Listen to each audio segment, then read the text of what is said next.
Social Finance India itself is a not-for-profit set up in 2018. We are part of a global network. So, it started in the UK in 2010.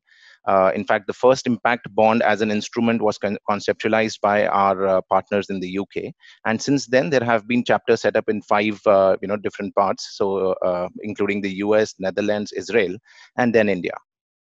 All 5 of these entities are independent legal not-for-profits in their respective jurisdictions. So and binded by the common mission of mobilizing capital on an outcomes basis and shifting the dialogue on to outcomes in the entire development sector space. What we essentially do is 4 things. We work with CSO, not-for-profit partners and for-profit partners working in the development space to co-create and co-design products to solve some of the challenging problems. Then we structure them in form of with a focus on the outcomes, and then bring fundraising elements of different stakeholders, which is what we will cover today around the structuring parts. And lastly, we do governance and active performance management to make sure that these objectives with which the project is set out gets achieved. So without further ado, before I kickstart with the presentation, I'll quickly just request Arthan team to conduct a quick poll and put down the presentation in the meanwhile. I see we have a clearly a very, very mixed audience, and what I will try and do therefore is try to keep the concepts, focus on the concepts as I mentioned, and we'll use probably the next 25 to 30 minutes to go through these concepts, and then the next 15 odd minutes for question and answers. So let's get started with Let's get started with first understanding, the landscape of outcomes-based financing and how it varies and it can be distinguished from the overall blended finance family. Now, outcomes-based financing is we're using that term largely as an umbrella term to refer to various different kinds of contracts. And the idea is therefore not to get boggled down or confused with various terminologies that get used in the sector, but focus on the key elements. Now, in outcomes-based financing, the key element remains how much of payment is linked to an outcome rather than an input. So, for example, in case of education, rather than paying for inputs in terms of, let's say, the books distributed to students or some supplementary teachers, for remedial learning, to moving towards outcomes of how does it impact and improve the test scores for the students ultimately, right? Now, within the family of outcomes-based financings, as you see in the yellow circle there are different constructs and terms. For example, performance-based contracts, which is how the entire landscape started initially, price-based challenges, and even program for results. I think what distinguishes these different kind of contracts are 2 things. One, how much of payment is linked to outcomes. So, for example, when it initially started with performance-based contracts, a large part of the payment was still linked to outputs. Let's say 60 to 70, 80% might still be linked to outputs, and a small component was transferred on the basis of outcomes. And initially, the second element would be who bears the risk for that variable component, which I said is linked to outcomes. So initially, when the performance-based contract started or outcomes-based finance started, a large proportion of the risk was borne by the service provider themselves, for example, in case of performance-based contracts, or in case of program for results, a common term used by the World Bank when they work with the governments, that risk was transferred to the participating national governments. So, for example, Indian government, working with World Bank on development funding, there would be part of the milestones which would be linked only to payment of outcomes. From there on, evolved the concept of impact bonds, wherein the idea was, can we increase the payment and shift more towards the outcome, make outcomes the center stage, and shift this risk away from not-for-profit partners or governments who may not be in the best position to bear some of those risks. So that is where the family of impact bonds started. Moving on to the the other element, which is blended finance, and how that gets distinguished from outcomes-based financing. I think the key element here is, how do you use the philanthropic capital in order to catalyze more? So something which is happening in a very limited way in outcomes-based financing, which is leveraging and bringing more capital. That is what distinguishes a blended finance instrument from an outcomes-based finance instrument. So the idea here is to bring in return-seeking investors and use the philanthropic capital to be able to get more, to involve more of the private sector capital. So some examples of that include, as you see in the blue box, the blue circle there, instruments which have used guarantee constructs in order to, catalyze more capital and bring in private investors.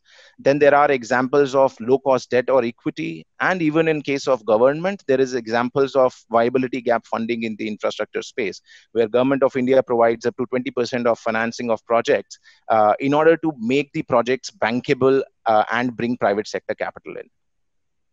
So in summary, how blended finance varies, I would say, from the other side would be these three key principles of bringing in leverage and additional capital.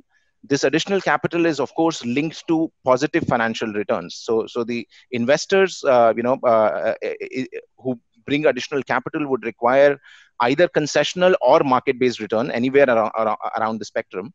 And of course, the key focus still remains development outcomes, right? So there is contribution to development outcomes.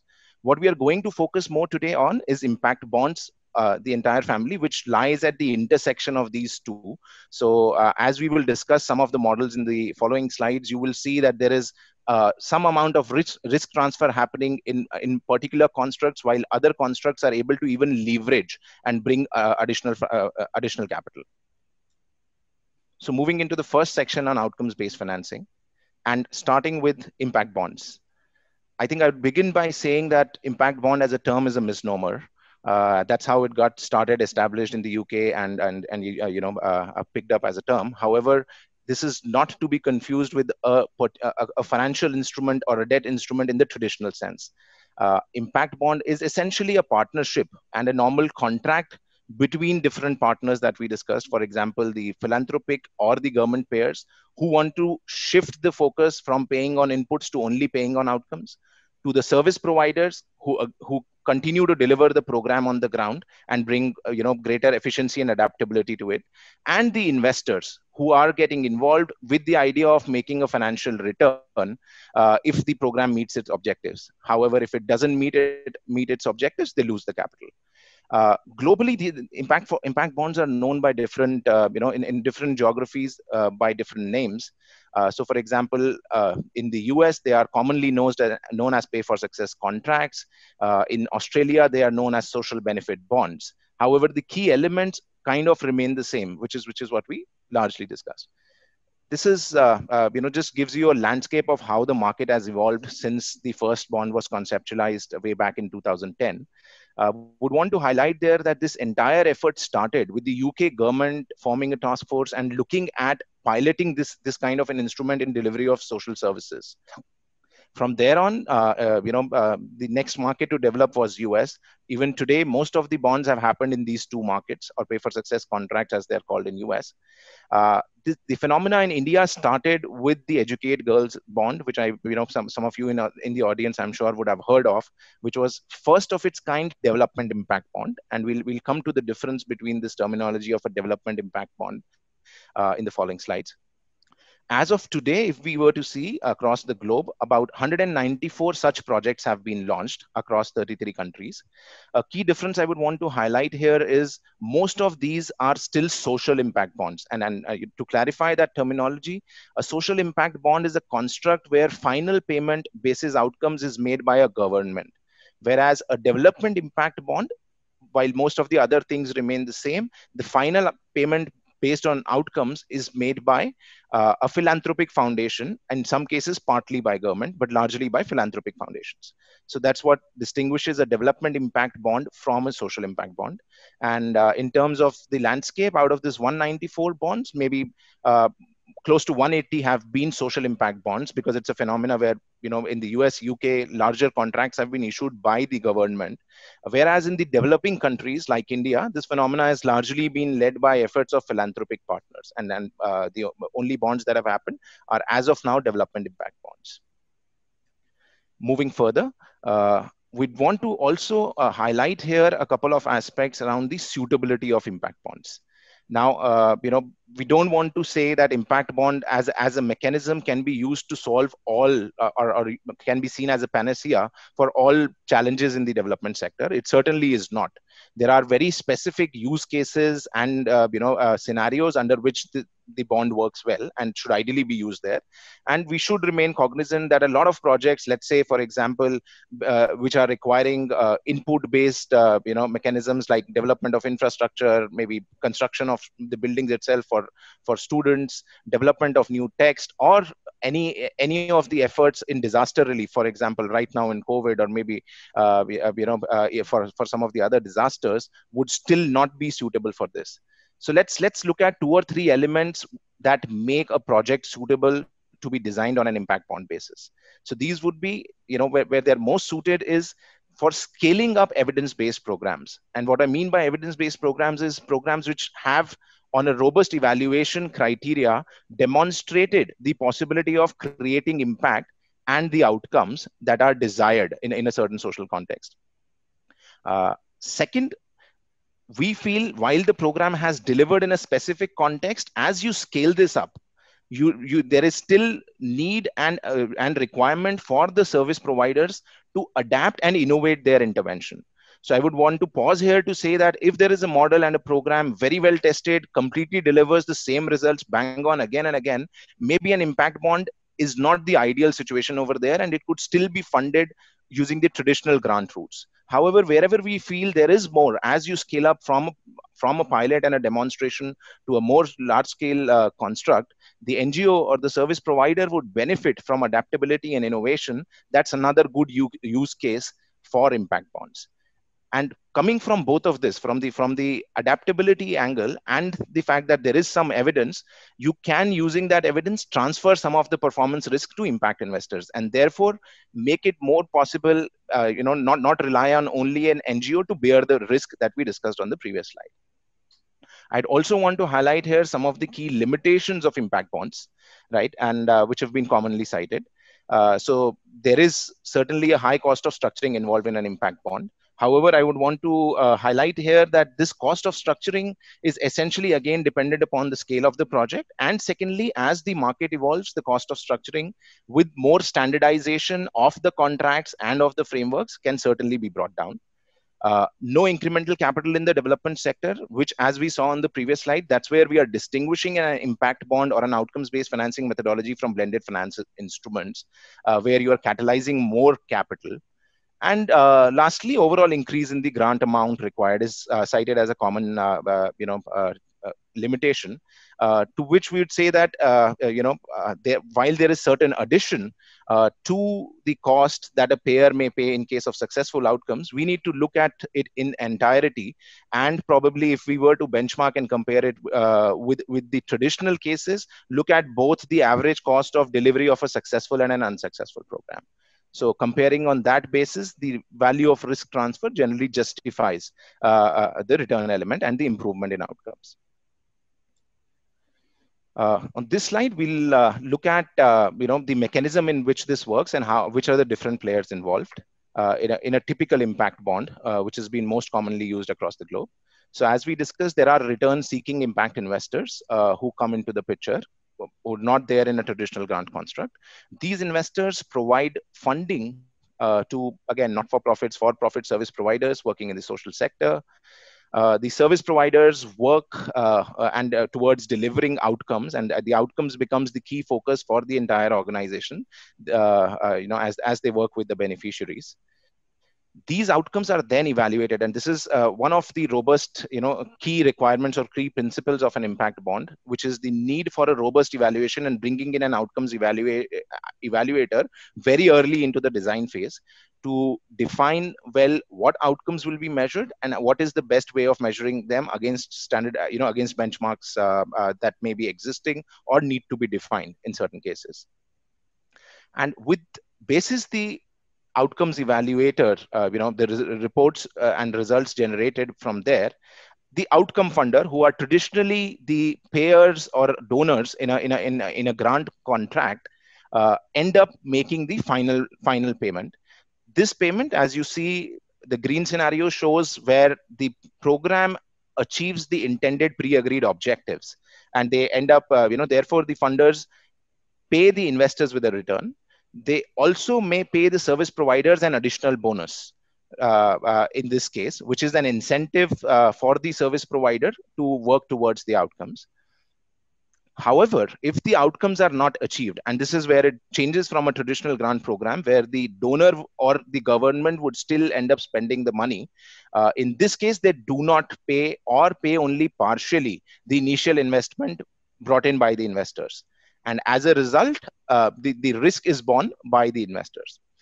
So essentially, the donors are able to move away from a metric of cost per beneficiary payment to a final metric of cost per outcome in the sector. And as you see at the bottom, a development impact bond is where, the call out says it is where the philanthropy is involved, and the SIB is where the government is involved.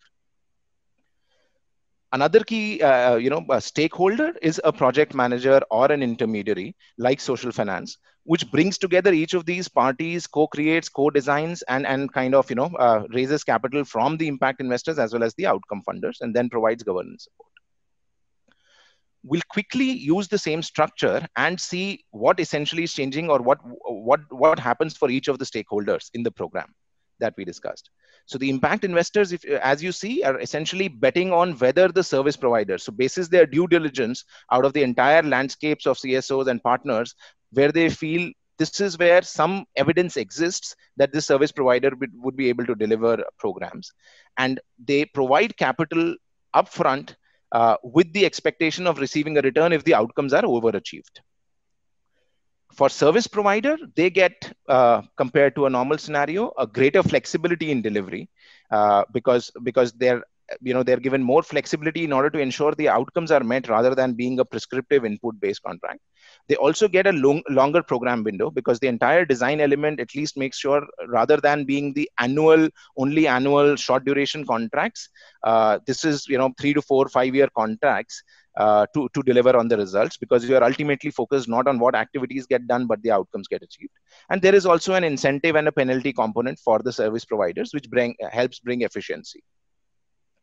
On the outcomes evaluator, they co-design with all the stakeholders and try to bring an objective evaluation criteria and bring agreement between the different stakeholders on that.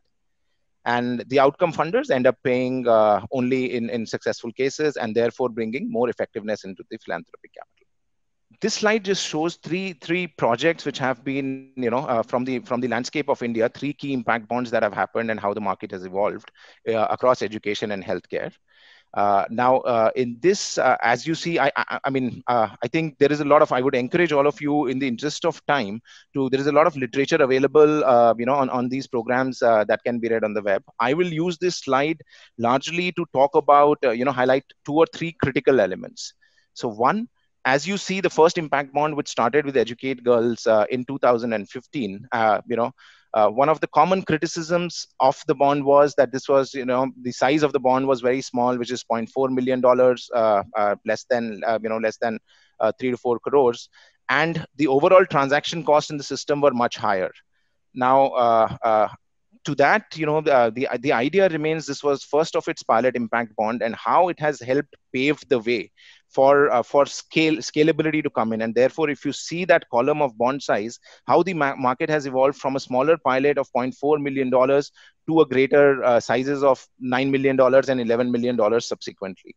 So the idea being that with scale, the transaction costs can come down, and as there is more standardization achieved, in the suitable constructs, this should not be a challenge. Second key point I would make is around the adaptability. And as you go through the literature, you will realize that, the Educate Girls bond, the service provider had not met and achieved targets in year 1 and just proceeded further only in year 2. Whereas they made a lot of adaptability and changes into the intervention with that clear sight on outcomes, which helped them to overachieve the targets in year 3. So that adaptability and an outcomes focus very well gets emphasized as you review this case study. And the third point that I would want to make on this slide, which would also help me to segue into the next model that we will discuss, is if you look at the center column on partners, and the investors as well as outcome funders. In each of these three impact bonds that happened in India till last year, the outcome funder have been foreign foundations, or philanthropic foundations.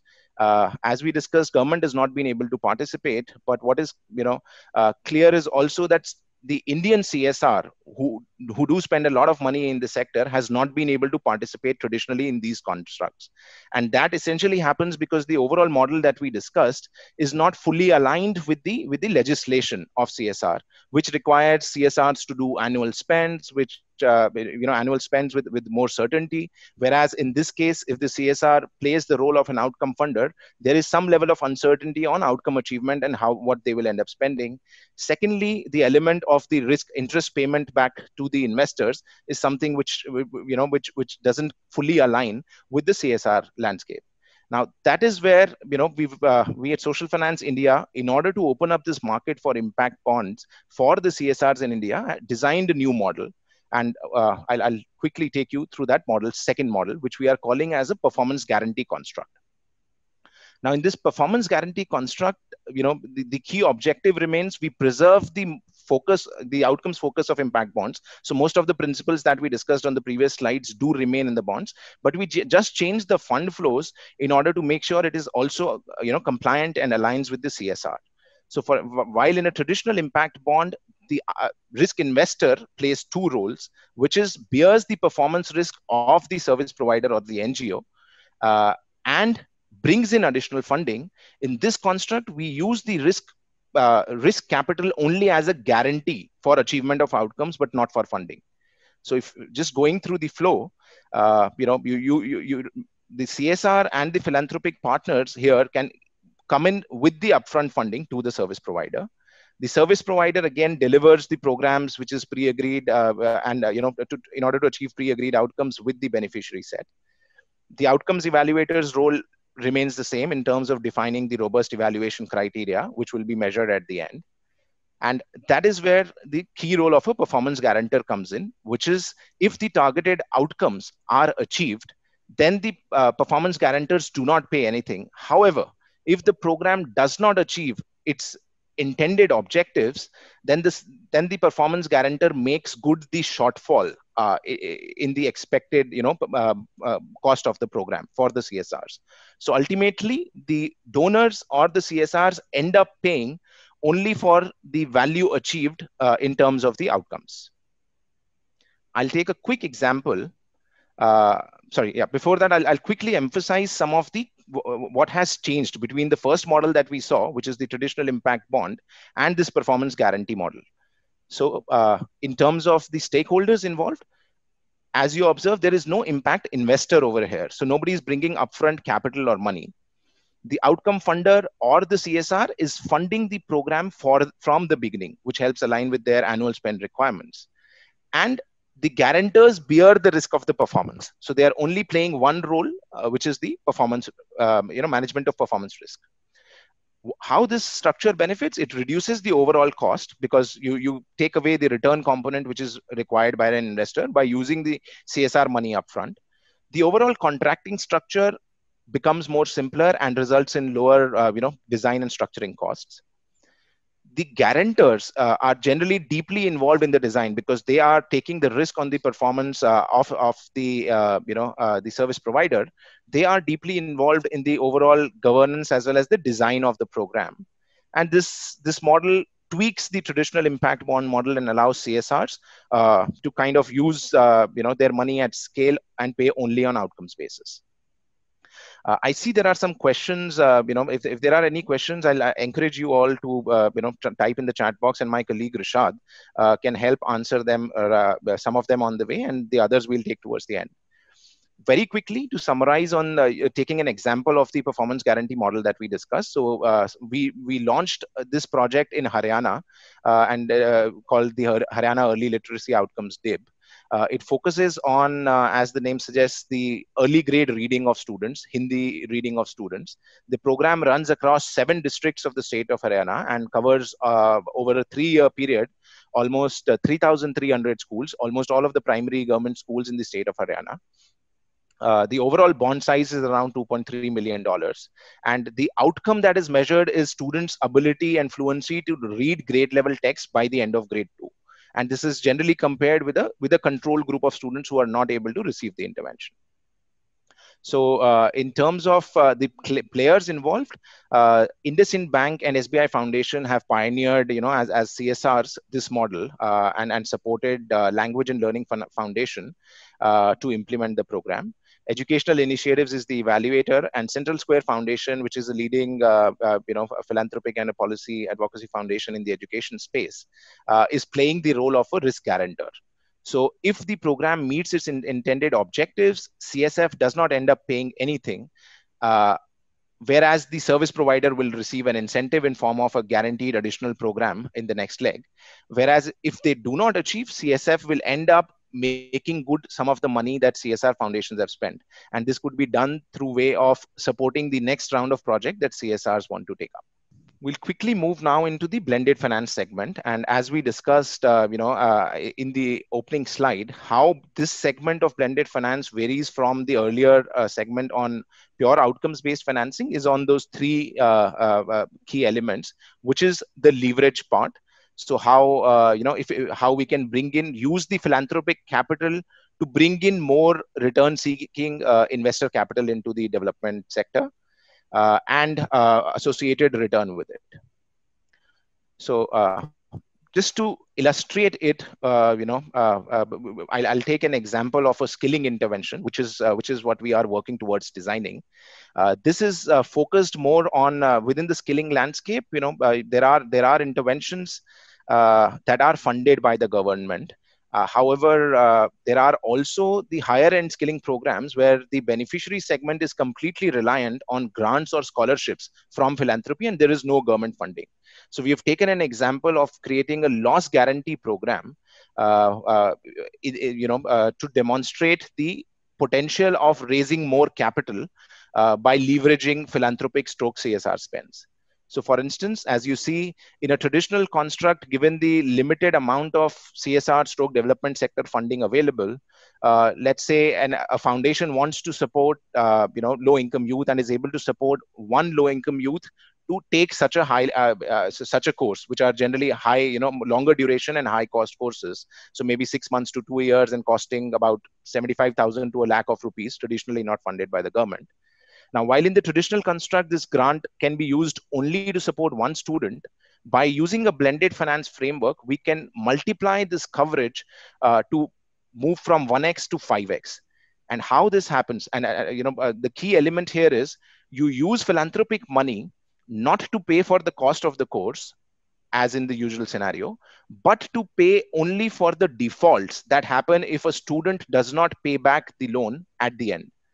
So the program design element focuses on 2 or 3 things. One is the financing element, which helps to make sure that instead of 1, you are able to support 5.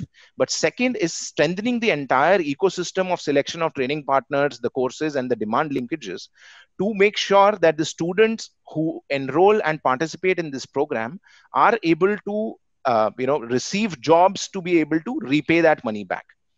And the use of the philanthropic money is only to cover for potential default. In case a student either does not receive the adequate job or is not able to default for some of the other reasons. So with this, with this capital, with this kind of a model, a CSR could use, let's say, if they had 100 rupee to support one candidate, use that to bring in 500 from the investors and pay only for the candidate who drops out. I'll quickly walk through a similar a construct to show how this model can actually work in practice and which stakeholders can get involved. A program that we are right now designing in the high-end vocational skilling with many partners. So initially you have the impact investors. So this could be organizations that are interested in providing low cost loans to students, promoting kind of making it more affordable. And just to highlight one of the challenges in this space for for low income youth to access these loans is currently a lot of the students face higher rejection rates, upward of 80 to 85%. Students will not get the loans, and even those who will end up getting very high cost loans. So the focus of the model is on bringing in investors who can help bring down the cost for the students at the end. So these impact investors provide debt funding, initially to an NBFC partner.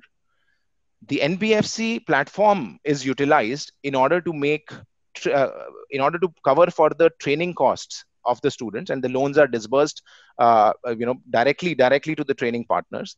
This set of training partners who participate are, again, as I said, selected very carefully, curated in along with all the stakeholders involved, in order to make sure that we have mapped out the demand side and there is strong employer linkages for the courses that they train.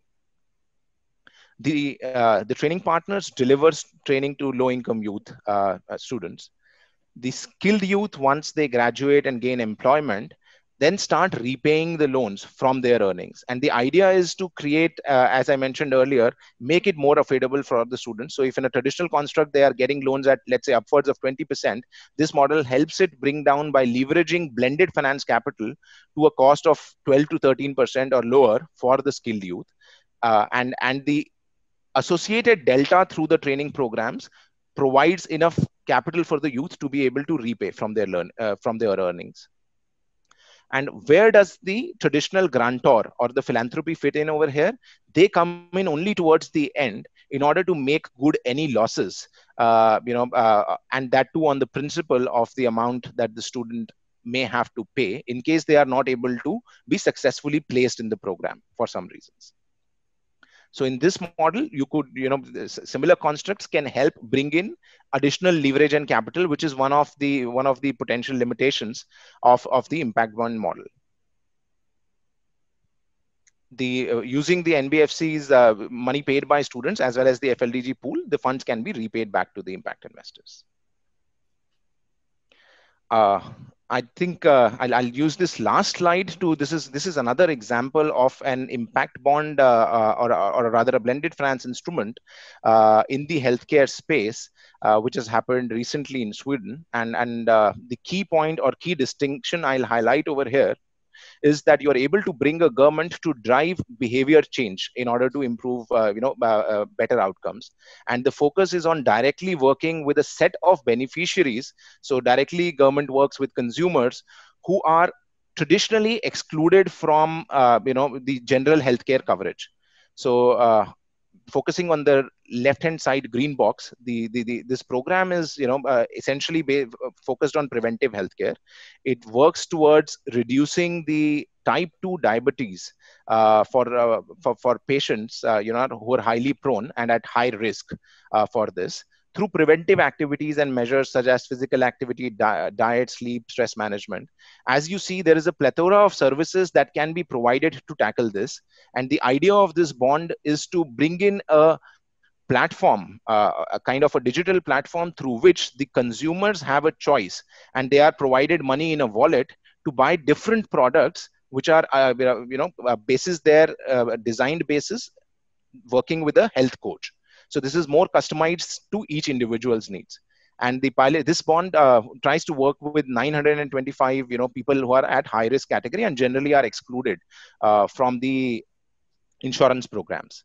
So here the investor is an insurance company which provides initially funding to through the government in form of a wallet to the beneficiaries to access the services. The pre-diabetic people, with regular support from a coach, work towards enroll in different kinds of activities. At the end, evaluation is undertaken to see if this cohort, who were at high risk, they have come down from the general standards of converting into a diabetic, and only basis the success, the government pays back the investors in this construct. The larger impact, there is also very larger element of long-term behavior change, as well as the benefit of making this through this pilot model, making this insurance products more accessible to the beneficiary sets who might traditionally be excluded. uh, I'll just summarize.